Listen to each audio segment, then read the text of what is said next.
Hello, Happy New Year, and welcome to episode 320 of the 77 Club. Harry, start with the socials. Wall 77 Club on Facebook and Instagram, at 77 Club Podcast on Twitter, and we're on YouTube and Spotify. Please subscribe. And Jack Williams is here. Hello, everybody. Happy 2026. Oh, yes, and Wolves have won every single game of this year, which is fantastic. Harry, a first win of the season against West Ham at a very cold Molineux. What we'll do, though, is we'll start with the Christmas period because we haven't, I think you said, done a podcast since about the 18th of December. So a little bit of a run over Liverpool away and Manchester United away, getting a point in one of those at Old Trafford. What did you think of the Liverpool game to begin with, if you can cast your mind back to the 27th of December? I thought it was a rubbish first half, a much better second half. Yeah, and I think the most important thing to come out of that game now, in hindsight, it was Mané's first start, which, in my opinion, has came much too late. I've been calling for him to start for months. And we haven't done a podcast since Brentford, but we'll leave that one in the past because we watched that together at your house, didn't we, Sam? Yeah. The 2-0 loss to Brentford, and that was horrendously bad. But, you know, we're over that now. We're over it. But yeah, Mane started. He probably stole the show that day as well, didn't he, against Liverpool? The most attacking player on the day. Obviously, we got one back. Probably could have got a draw. Thought we played well second half. And then we took that momentum into Man United, didn't we? And I think I think we were quite unlucky not to win the Man United one. So since Brentford, it's been a good turnaround. And I think the main reason why is because of a certain 18-year-old superstar. Jack, is he a superstar in the making? I think we're just not used to seeing anybody pick up the ball and run with it and even, have something like a crazy shot on goal or something. I mean, superstar after, 3 senior starts might be pushing it a little bit, but I can see why people are getting excited because people who've listened to this podcast through the season will know that we've sort of been saying there's just no creativity or confidence in the final third. And suddenly we've got a player who's got both of those things and, the confidence to have a shot, the ability to actually turn on a bit of magic and, do a nice little turn or run at players. So it really has sort of made the difference, really. And when we were looking to try and replace players like, the likes of Cunha and Ait-Nouri, who had that little bit of skill, and we just haven't had it, it seems that we have had some sort of waited in the wings all the time, though. But you've got to take it steady because he's still such a young player and he's massively overperforming for where he should be, really. So let's not get carried away, but the signs are very promising. Liverpool game was the original question. Not as embarrassing as I thought it was going to be, in summary. I think is probably where we were. Kind of a little bit similar to the Arsenal away game where we lost, but we could on another day with a bit of luck have potentially got something, but it was respectable. It's one of those, Harry, wasn't it? It was just a lapse in concentration, 2 really, really quick fire goals on the sort of stroke of half time that sort of killed it. Yeah, I was disappointed with the first half at Liverpool, but like I say, it's a distant memory now because that was the start of what we're seeing at the moment. But I think, we talk about Man United as well, bunched in. I think we accidentally come across a formation that worked because Andre got banned, didn't he? He got another yellow against Liverpool. He couldn't start, obviously, at United. And we stumbled across this system with Mané, John Arias and João Gomez that just made us much more attacking. And I was surprised, to be honest. I watched it with a few of my Man United mates in the pub and I couldn't believe how much of the ball we had in the final third. It's just not. We don't do that, do we? We don't pass the ball around on the edge of the other team's box. We're usually sat in our own box and hoping to counter, which we did do as well. But we had a lot of the play in their half. I know Man United had a lot of suspensions and injuries and people at AFCON themselves. And that's probably the result that ultimately was got Hammer in the sacking today, and obviously along with his comments. But yeah, Man United was a proud performance, a performance where I thought we probably could have won it. And the feelings were high, wasn't it? Even though we only got a draw, the feelings were very high after that performance. It just sometimes happen, doesn't it, Jack? As Harry said, that we seem to stumble across a formation because who you'd probably count as one of our best players, and Andre picks up his 5th booking of the season and misses the game. And, we've been critical, everybody on this podcast and probably most fans really, of John Arias since he came in, but playing through the middle, it seems a bit like the Bellegarde situation again, where we've been trying to play someone out on the wing, but it sort of comes into his own when he's playing through the middle. A little bit better. Yeah, a little bit better. I'm still not 100% convinced by Arias, but I think it definitely was an improvement. And it's probably testament to the fact how well it went is the fact that Andre didn't walk straight back into the team against West Ham. And ultimately, that ended up being our best half of football of the season, really, to score 3 goals. I know we're jumping about a bit, but yeah, Man United, I was really pleased. And I know that towards the end, particularly when that goal went in for them that was disallowed, I thought, oh, for God's sake, here we go again. Because when I watched that live, I had no indication that there was offside at play. It wasn't until we actually watched it back, I was like, oh, bloody hell, he is. So thank God for that. But we had our chances as well. Like, we had our chances, like that Mascara chance, which when I watched it real time, I didn't know the keeper was anywhere near it. I thought it was a howler of a miss, but somehow they've got there to save it. So it was a good performance, and we shocked a few people. And the thing that we're seeing now, and I think we're really starting to show it, the fact we've got some sort of breakout players coming through, is the performances are getting better, and we're competing a lot more. And I think we're starting to surprise a few teams by not just rolling over and getting battered. And that's a good sign. And I know it's sad, but pretty much for that whole last few minutes at Old Trafford, what I was thinking about was that lad and his haircut. Because they've been saying this run of games where they got Wolves and then Leeds, and they'd already beaten Newcastle. They were like, this is the 5, and they fall at the first hurdle, and then they didn't beat Leeds either anyway. So it's just hilarious, really. Did you? I don't know if you would have caught it on New Year's Eve that on the last leg they had him on the show, and they had to vote about how he should have his hair, and they straightened it, and he just looked like something from like the Hair Bear Bunch or something. Like, he said he's not going to stick with it. But yeah, his weight goes on for a haircut. Harry, credit where it's due, and I've been one of his biggest critics probably since he joined the club. Really, Jose Sarr coming back into the side and looked much more assured of himself, much more confident. Weirdly, for somebody who'd been dropped for that period of time, but got to say that he probably earned us the point in the end at Old Trafford by scrambling to get that ball that was about to cross the line. Yeah, and I'll be honest, I was quite surprised when he did come back in. I can't remember exactly what game it was now. Was Liverpool the first one when he come back in?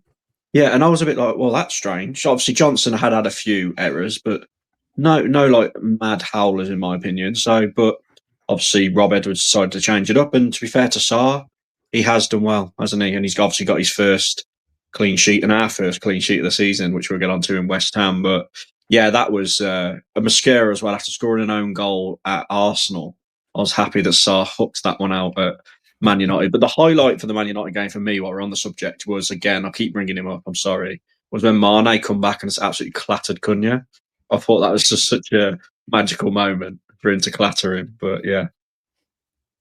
There was a few Cunha clatterings, though, wasn't there? There was a few knocking about, and the ref, to be fair, let them go quite a bit at the time. So there was a few ones where he was absolutely crying on the floor, but they both got waved away. I can't remember who did. There was a double slam at one point. Cachua as well. Yeah, and then there was another one.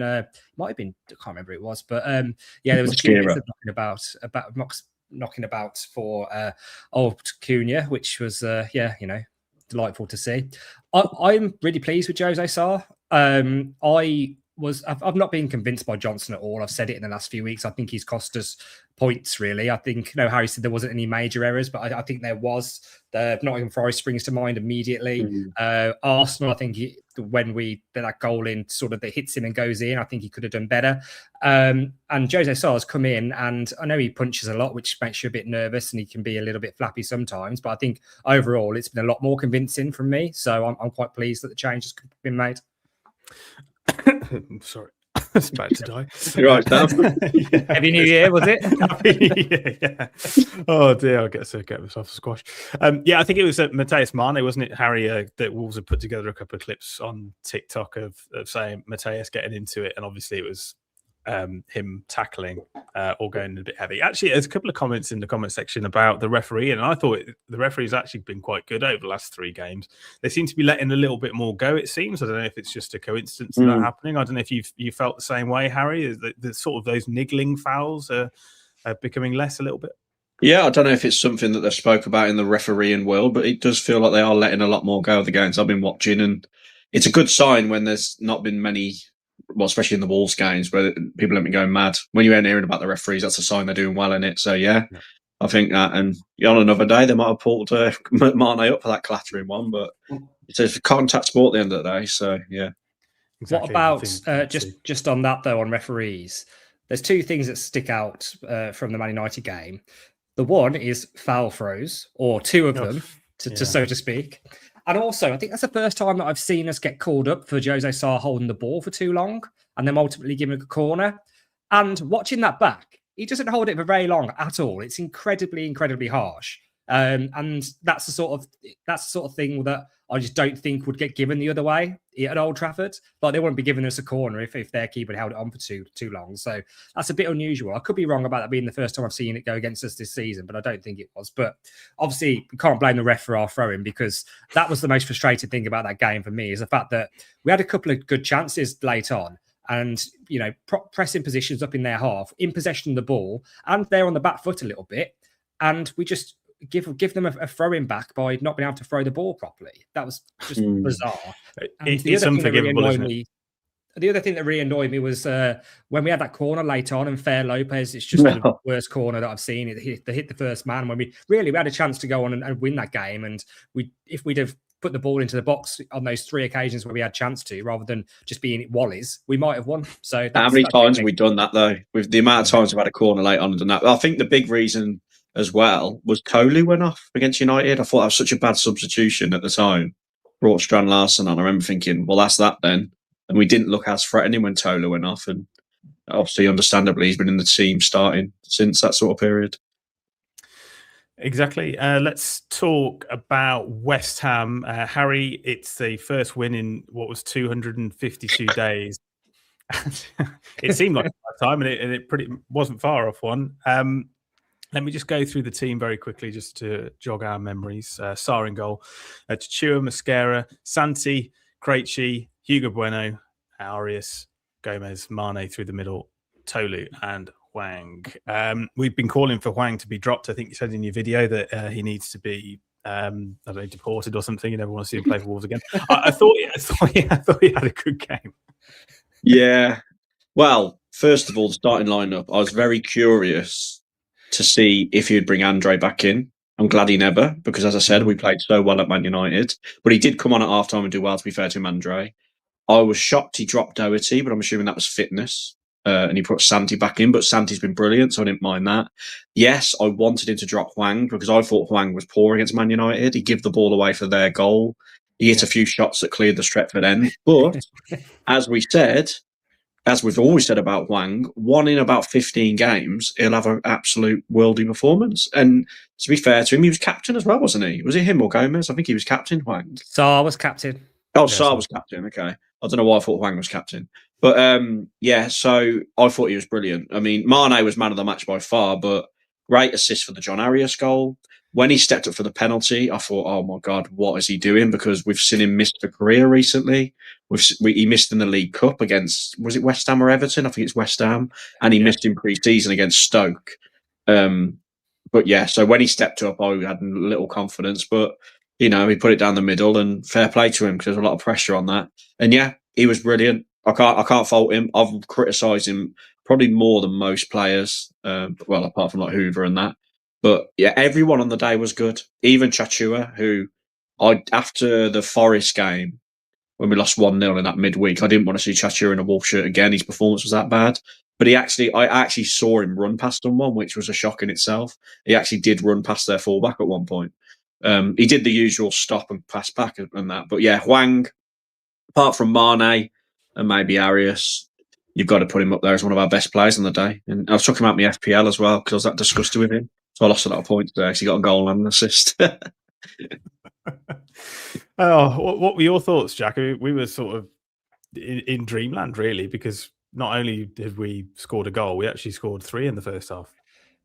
Yeah, I think I was just in shock, really, Sam. It's just not something that you think is going to happen. And even when you do go 1-0 up, you just think, oh, we know what'll happen here. And to be honest, it wasn't until about 81 minutes and 3-0 up where I actually started to believe, hang on, I think we're going to win today. Because, even midway through the second half, you're thinking if they get one back with all the possession they've had, like, we're just going to start panicking completely. But it was a very accomplished performance. And I just wasn't really expecting it to be as comfortable as it was. So I know West Ham are poor. To come to Wolves and not even have a shot on target the way we've been playing, that they must be like very, very angry really with their players. And you could see towards the end they were disappointed. But some of the defending as well, was pretty bad. If it was Wolves, I'd be disappointed with it. But fair enough. We rose to it and we were clinical with our chances early on, and that really got their heads down, I think, even more. And ultimately, they couldn't break us down. And we started well, as you called it out there. Obviously, nice turn in midfield from Mane, and then Fang and Arias link up, and from that point, we I think we actually kicked on. We didn't just sort of panic and sit back as well. So, yeah, but everyone's been saying it, and I hate to say it, how right Harry's been, because he's been saying about Mane for bloody months now, and we were just like, all right. And he's coming in and absolutely doing the business. And as mentioned earlier, it just makes a massive difference having a player who has that little bit of quality, a little bit of skill, and the ability to actually run at players and give them something else to think about. And then it lifts everybody else, because if you play the ball out to Wang and he's got a bit of space, he can do something on occasion. And Chachira as well, who you've called out. So really good performance. Very surprised by it. First win in 252 days and a clean sheet. Amazing. We've now got 6 points. Brilliant. Harry, I mean, how grounded or how difficult do you think it is to keep somebody like Matthias Mane grounded, 18 years old, and obviously, hasn't really come through the Wolves Academy, signed from Rochdale as an actual, even younger teenager that he is now. Do you see him just getting better and better, or do you think he's sort of getting into the groove and he's going to be allowed to have maybe like the odd off day, or do you think he's sort of taking it by the scruff of the neck? Because it seems that for a team so low on confidence, his is through the roof. Yeah, he seems to be taking it all in his stride, because he's had a few good performances off the bench as well, hasn't he? And had a lot of praise, Arsenal away being one. He's quite active on social media. He actually liked one of my TikToks when I was praising him off his private accounts, but he'll be too famous to do that soon, because everybody's talking about him now, aren't they? Like, he was absolutely applauded about on Match of the Day. All the pundits, everyone on Twitter's took notice now. And yeah, like I said, he should have started sooner. And just before I carry on about Mane as well, what was so nice about the West Ham game, the amount of times we've gone and had a good performance away, and then the next home game we've absolutely been shite. I was expecting it again to just turn up and be crap after a good performance away at United. So we got over that little voodoo, whatever you want to call it. And yeah, it was just nice to see. And Mane, yeah, he's got no fear. Maybe that's his age. He's definitely got the ability. You can see that. I know it's early days, but I think he's literally making players around him more confident as well, because he just don't care the situation we're in. He's just thinking, I'm taking this opportunity, probably being a bit selfish as well, because he said in his interview, I want to take people's places. I deserve to be here. I love the confidence. And I hope he keeps it up. And look, he's going to have games where he probably won't be very good, because if he's consistently this good for the rest of the season, he won't be a Wolves player. I know he signed a new deal when he turned 18, which the club didn't announce, weirdly, but he has signed a deal till 2029, an improved deal, because he only had 18 months left, I think. The club didn't announce it because at the time he wouldn't even get on the bench, was he, at the beginning of the season? Vitor introduced him a bit, but then Rob's obviously given him a chance off the bench, now started him. But yeah, the world's his oyster in it, man. Look, who was the last? Apart Gibbs White probably weren't this impactful. The last, I think people were comparing him to Robbie Keane in terms of impact for an 18-year-old. And I agree. I can't remember the last 18-year-old to come through, as a young lad and actually have an impact like this for Wolves.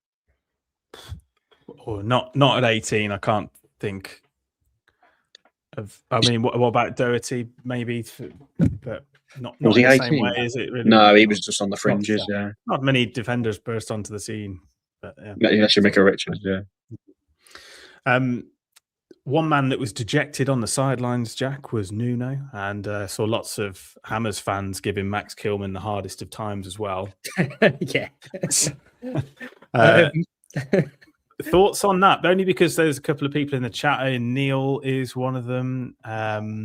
Who else we got? Transit 1976. A couple of others saying the influence of Rui Silva obviously is number 2. Nuno's number 2 whilst he was at Wolves, and coming back and helping Rob Edwards out. And do you think that coincides with some of those better performances? And do you think we've taken the right part of Nuno's team out? It seems to be a little bit of correlation there with, whether it's correlation, causation, I don't know, but it seems to have made a pretty instant impact, doesn't it, really, when you're looking at it, like the changes in coaching staff and bringing Mane into the team, getting rid of Jeff Shee. Like the performances have massively improved in the last couple of weeks relatively quickly, haven't they? So I don't know exactly which one of those is sort of most key, but it's probably a bit of a mixture of everything in the overall sort of vibe, really. But I've said from the start, like I think that the performances have improved under Edwards from the start. It's just now it's taken a bit of time, and we are actually starting to get a few points on the board, and arguably should have had a couple of points more potentially if you're looking over sort of December and the festive period, because there's a few games where we really just were a little bit unlucky in. So it's good to see. Obviously, the first bit you said about Nuno there and the West Ham fans, but they don't like Kilman at all. Like I was reading some of their comments after, and they were not happy at all with some of his defending. And I think the best comment I read from a West Ham fan was that he was going to write this starting 11 on his suicide note. Bloody hell! So yeah, that's how much they are rating their team at the moment. Well, there you go. I mean, they were bad, though, weren't they, Harry? But like I say, the performance overall was brilliant. The game management was spot on.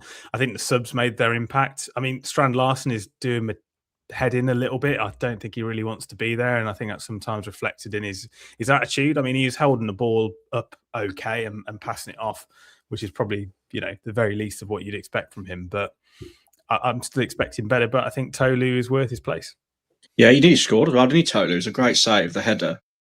First half, I believe it was. That was great. Tolu's brilliant. Even if he ain't doing much, he's just a nuisance, isn't he? He's just a big lump. He holds up the ball 10 times better than Strand Larsen, in my opinion. And at the moment, Strand Larsen ain't going to get back in, and he probably is leaving. And again, I think Tolu should have been starting much sooner. It was a bit weird how Strand Larsen kept starting after every bad performance. And on Rob Edwards, I agree that things improved slightly, but we have had some stinkers at home. The Forest loss, the Brentford loss. I'm trying to think of it. Is there any others? There was another one at home. Manu at home, awful. We've had a few good away performances, but if we'd have kept losing and didn't start picking up points throughout the whole of January, I don't think he'd have been our manager next season. But now he's improved a bit. He had to improve us a little bit, and he had to start picking up results to be here. Because if we'd have gone out on a whimper for the rest of this season and not broke Derby's record, the atmosphere and the morale would have been too low for him to take us into next year. If we have a good end, good second half to this season now, I'm not saying we're going to stay up, but if it's a bit more improved and he brings in some players he wants, and obviously he's changed the system a bit, maybe accidentally, like we said, the way he stumbled upon it against Man United, I think it'll give him a better platform to be our manager next season and hopefully try and bring us back up. Yeah, I think it's some really, really good points in there, actually. And like you say, everybody's talking about that Derby record and whatever else, and relegation's a certainty. But Jack, we were sat there for at least a couple of minutes, and I think Harry on the chat today talking about that word hope has sort of come back into the vocabulary. Do you think it is done and dusted, or is there still hope, Jack? It's still done and dusted for now. I mean, for us to even entertain this conversation, and I think I said this to you guys earlier, if we did somehow survive from this position, from that 2-point position, and I'm not saying for a second that we will, I'm not deluded, I think it would be up there with Leicester winning the league in terms of footballing accomplishment or footballing shock. Like, I think it will be probably second to that in Premier League history, because we're completely adrift, can't even buy a win until the new year.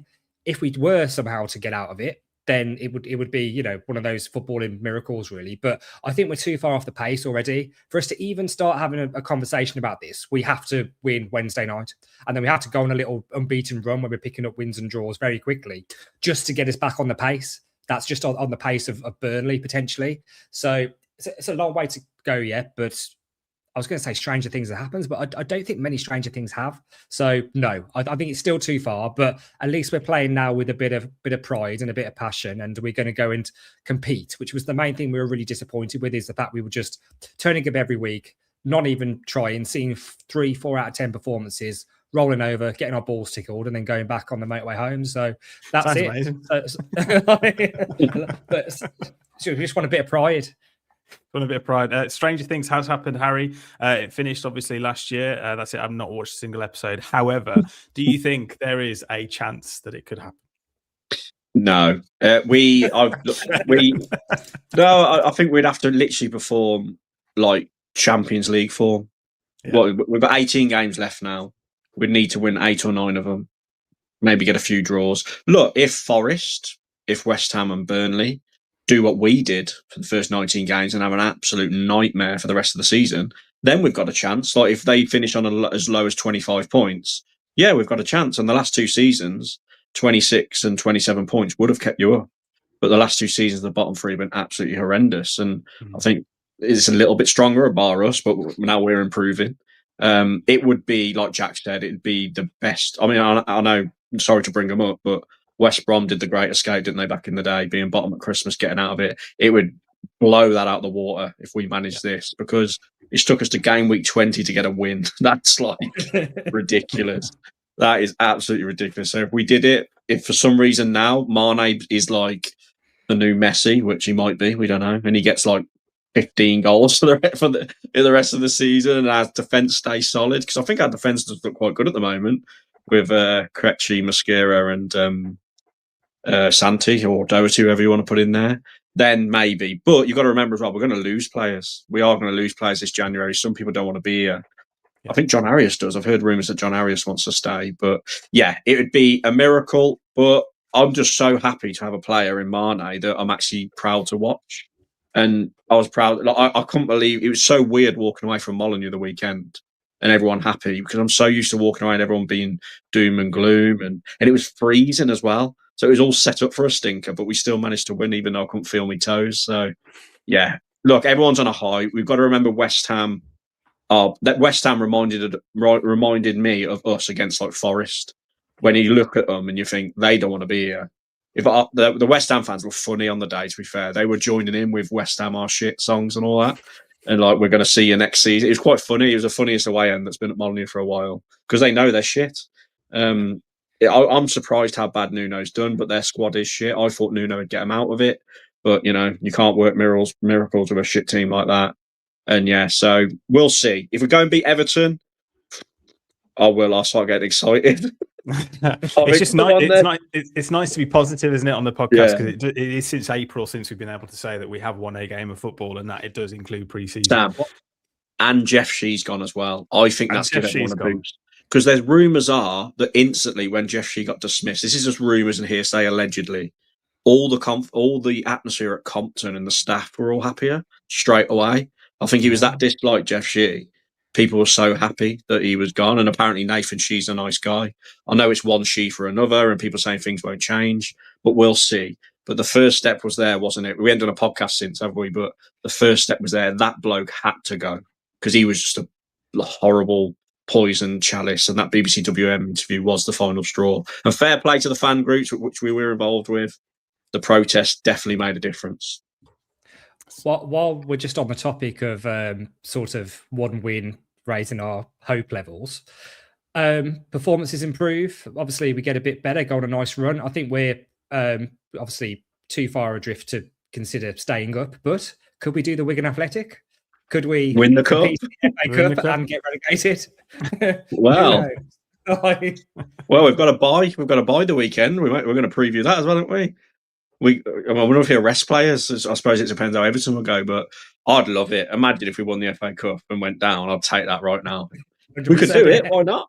We said it, didn't we? At the beginning of the season, we said, "Would you, if you get relegated but win the FA Cup?" I think we all said yes. You would take that. It's about just winning something. Absolutely would rip your hand off at that. So we're doing the first half of the bet. The first half of the bet's in the bag with the relegation. It's just the tricky bit about winning the cup next.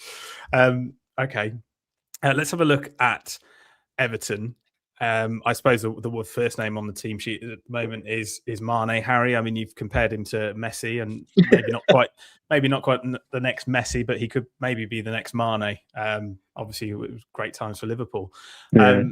Do you think there will be any changes for this one? I mean, I don't think Agbadou is playing against Burkina Faso tomorrow, and the winner of that will play Egypt in AFCON. So I don't see them not getting past Burkina Faso. So probably going to be away in Africa So this will become too soon for him. Any other changes?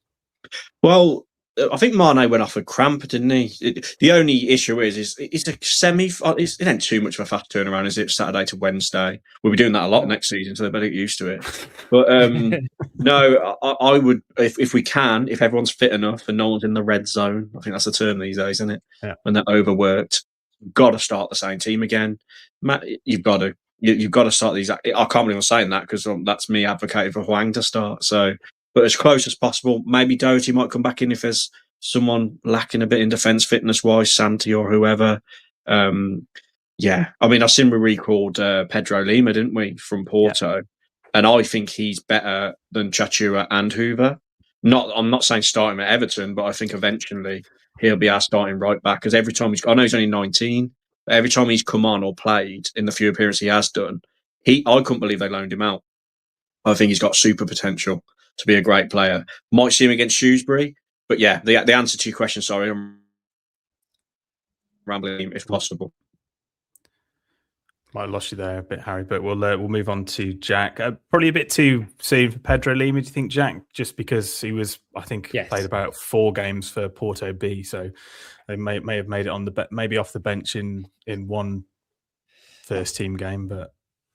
Yeah, I mean, I'd be surprised. I think if you are going to see him or he is going to feature this season, it's more likely he'll be on the bench come Saturday, I think, particularly initially. So one to monitor, I think, but that's it. And I mean, yeah, you've got to, team-wise, it's got to be pretty much exactly the same, hasn't it? Because everyone's been performing pretty well. And West Ham, as we mentioned earlier, everyone was at least sort of a 7 out of 10 performance really on the day. And some players who we have been really critical of this season have been sort of showing a bit of form really. But we mentioned Sarr earlier as well. I'd like to give a shout out to Hugo Bueno because I think he's been really good.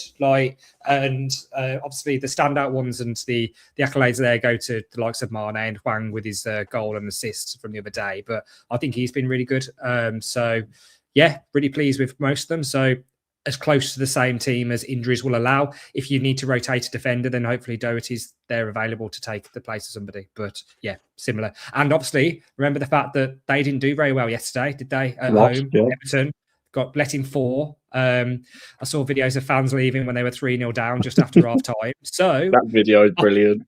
We've had an extra day's rest as well because they played on Sunday, and it's going to be a case of just doing what teams do when they come to Molineux. And if we can just keep them out for a bit, their fans are not going to be very happy at all. And it plays into our hands. So just keep the defence and keep it tight and just do what we have been doing. And we might be able to, I mean, I feel a bit silly even saying this, but back-to-back wins, that would just be crazy, wouldn't it? After not having one for 250 days. But Oh, it's a really good point. I mean, that video that was doing the rounds did make me laugh. The guy down the concourse sort of shouting at everybody saying that's rubbish support if you're going to leave it 2-0. And then they say I was 3-0. And he goes, I'm joining you. I'm coming out. I'm leaving the stadium with you. Can't blame him. Harry, the one substitution at the weekend, which I couldn't really make sense of, and I don't know whether I missed something, but João Gomez coming off at half time and being replaced by Andre because obviously didn't feel that Arias or Mane needed replacing. Do you think this has got something to do with a potential move in January for João Gomez? Do you think he's getting sort of slowly filtered out of the team, or do you think it was maybe feeling a bit leggy with the games in quick succession over the festive break? Leggy, I think. Leggy, yeah, because of the quick turnaround. He was fantastic first half, João Gomez, and I thought he was brilliant at Man United. So he would be the one who would start out the 2 for me. So I think it was just, saving him for the next game with the thick and fast fixtures. And obviously, probably want to give Andre to get back in because Andre was probably annoyed he weren't starting. But as I said, it was justified because of the performance at United. So I don't think there's any conspiracy theories around it. Obviously, there has been links with João Gomez to various clubs, but hopefully he sticks around. But he probably will go in the summer if he does stay this January. João Gomez. The one interesting thing that Rob Edwards said, Jack, in his press conference before the West Ham game, was saying that we probably will need to sell to buy, which has obviously worked really, really well so far, that way of doing things. Do you think that that means that people will be on the way, or do you think it's about cutting the dead wood and, accumulating cash slowly to bring in 1 or 2 if you getting rid of sort of 3 to 5 players? I think it's going to all come down to probably 2 things. A, realistically, come the end of January or towards the end of January, how many points have we got? Because my answer might be different if we do go on a couple of games winning run here and you think, hang on, have we actually got half a chance here and we're going to strip the squad and sell for profit now and then just actually sort of determine our relegation just there.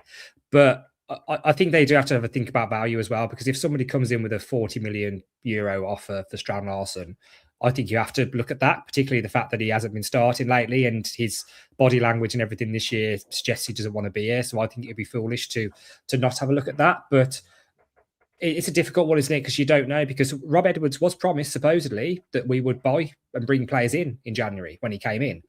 I think everyone at that point thought that we'd be a little bit more in touch and distance than we currently are. So that changes things. So it's a question of, do you try and do good business now and really probably guarantee your relegation, but you'll have more money to play with next year potentially?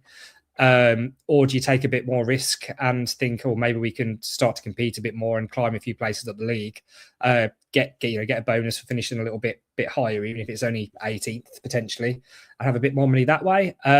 It's interesting to see what they do, but I think that this new guy, this Nathan Shee, he knows that the mood is low. He's come out and had a statement and said how everything's been disappointing. We've been critical of the outgoings that were in the last transfer window for every chance pretty much that we've had so far, every game this season, to then strip the squad to its bare bones now. As soon as we started to come into a bit of form, it wouldn't go down very well again, I don't think. So I think they need to be careful. What do you reckon, Harry? I mean, there's options, isn't there? We're big fans of Tommy Doyle and sort of be looking at him and maybe getting a few games under his belt and getting him settled in the squad. I think he's probably the kind of player that you could build a team around in the Championship, although I really haven't followed what he's been doing at Blues, where he's been on loan this season. And yeah, what do you reckon? I don't think we can recall Tommy Doyle. I'm not 100% on this. I don't think we have a recall option, but I would if we could. It's like Jack said, it's a fine balance, but at the same time, we do know where we're heading. So I think we will have to get rid of a few, Strand Larsen being the main one. And then, get a few in, maybe loans, maybe people who want to be here. Surridge is one I've seen we're linked with from Nashville, who's had Championship experience. Bowie from Hibernian was another striker we're linked with. I mean, we've got Kalajic to come back, haven't we, at the end of the season? Maybe he'll do a job.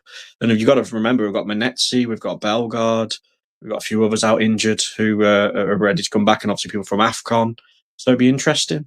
It'll be interesting to see what happens. It's one of the most intriguing windows we've had for a while, because I can't really see what's going to happen. But we do know there's going to be plenty of activity, and I hope they get it right. I wonder if Bowie would be our star man.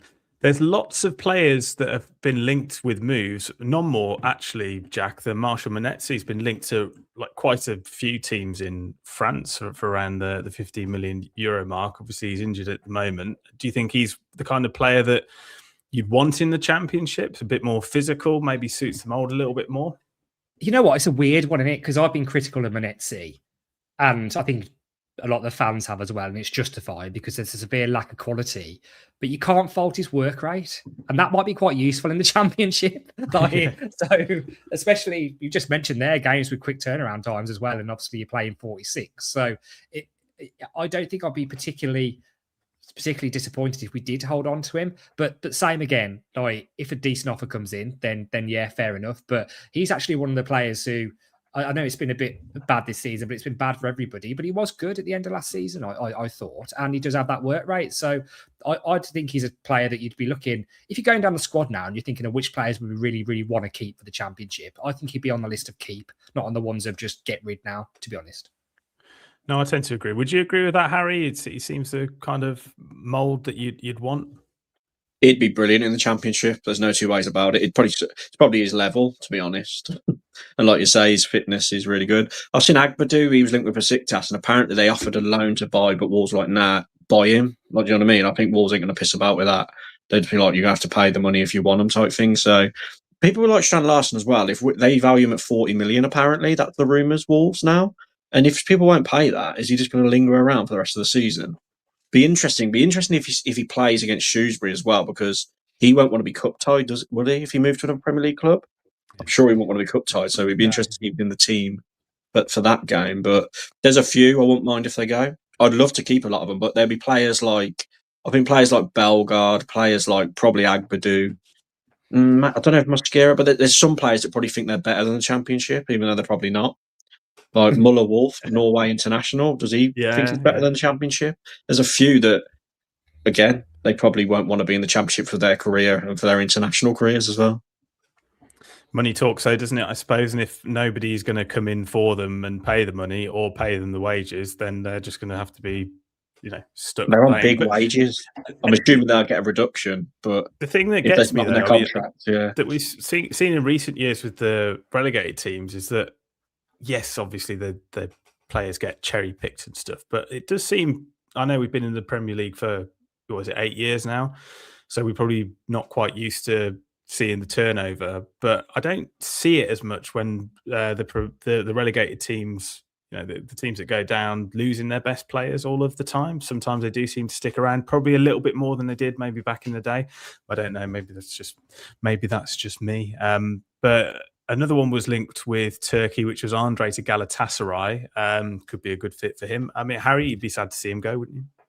I would, but he's someone who definitely won't be happy in the Championship. And to be honest, I know he's been dropped lately, but when he's on it, Andre, he is fantastic in a deep line midfield role. So he'll be gone. There's no doubt about it. He will not be in the Championship with Wolves, nor will João Gomez. There's two that definitely will be gone.